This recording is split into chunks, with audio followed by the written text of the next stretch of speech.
மத்தேயு எழுதிய நற்செய்தி அதிகாரம் 5 இறைவசனங்கள் 43 முதல் 48 முடிய. உனக்கு அடுத்திருப்பவரிடம் அன்பு கூர்வாயாக, பகைவரிடம் வெறுப்பு கொள்வாயாக என கூறியிருப்பதை கேட்டிருக்கிறீர்கள். ஆனால் நான் உங்களுக்கு சொல்கிறேன், உங்கள் பகைவரிடமும் அன்பு கூருங்கள், உங்களை துன்புறுத்துவோருக்காக இறைவனிடம் வேண்டுங்கள். இப்படி செய்வதால் நீங்கள் உங்கள் விண்ணக தந்தையின் மக்கள் ஆவீர்கள். ஏனெனில் அவர் நல்லோர் மேலும் தீயோர் மேலும் தம் கதிரவனை உதித்திட செய்கிறார்.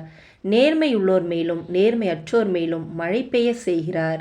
உங்களிடத்தில் அன்பு செலுத்துவோரிடமே நீங்கள் அன்பு செலுத்துவீர்களானால் உங்களுக்கு என்ன கைமாறு கிடைக்கும்? வரி தண்டுவோரும் இவ்வாறு செய்வதில்லையா? நீங்கள் உங்கள் சகோதரர் சகோதரிகளுக்கு மட்டும் வாழ்த்து கூறுவீர்களானால் நீங்கள் மற்றவருக்கும் மேலாக செய்து விடுவதென்ன?